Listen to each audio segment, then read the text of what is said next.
Yo, cette fois on se retrouve pour la case numéro 4. J'ai déjà envie de pleurer. La dernière fois nous avons eu le chasseur N1 du Mandalorian avec une putain de corne de licorne derrière le fuselage de l'appareil sur sa queue. Pourquoi Lego? Pourquoi? Et si vous vous demandez, oui, j'ai dû aller le repêcher dans les ordures. Bon, la case numéro 4, où est-ce qu'elle est? Bon, voilà, je l'ai trouvée. Hmm.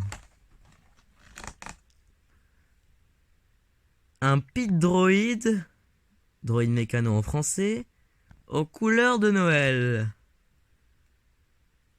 Eh bien, je pense que c'est le moment d'aller inspecter tout ça.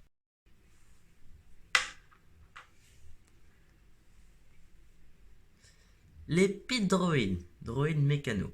Bon, ne cherchez pas celui-là dans la gamme Star Wars, il existe qu'ici. Hein. Ne le cherchez pas non plus dans les séries films, il n'existe que dans ce calendrier. Il est aux couleurs de Noël, c'est logique.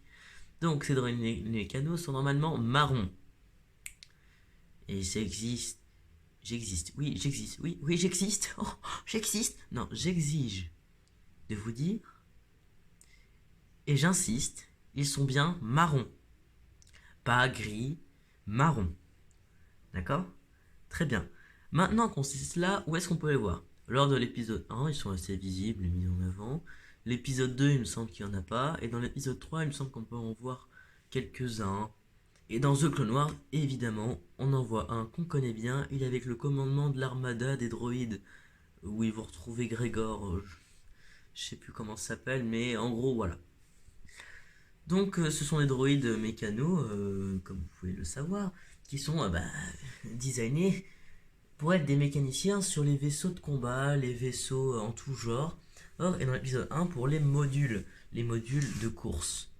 Donc, ils savent à réparer les problèmes techniques sans avoir besoin de mécaniciens humains. Ce qui est plutôt pratique. Le problème, c'est qu'ils sont assez demeurés et plutôt débiles. Mais si vous voulez savoir, Lego considère cet amas de pièces comme une figurine. Et bah, contrairement à certains, je trouve que c'est plutôt en fait assez légitime. Moi, je trouve que les droïdes devraient être représentés par des personnes. D'ailleurs, voici un témoignage d'un droïde pour prouver que ce sont des personnes. Oui, bah avant, on me traitait comme de la merde, mais maintenant que j'ai été associé à l'association, pardon, j'ai des petits problèmes d'alphabétrise. Donc maintenant que je suis associé à l'association des droïdes en danger, eh bien je me sens mieux. J'ai gagné 200 millions de crédits depuis.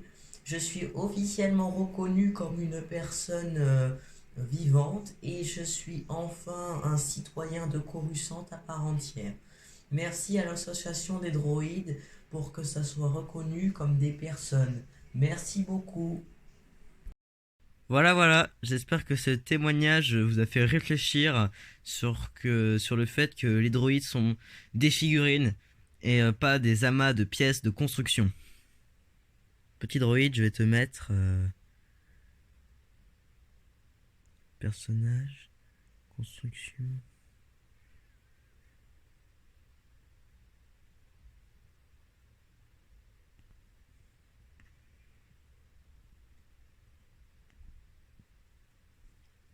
Voilà, entre les deux.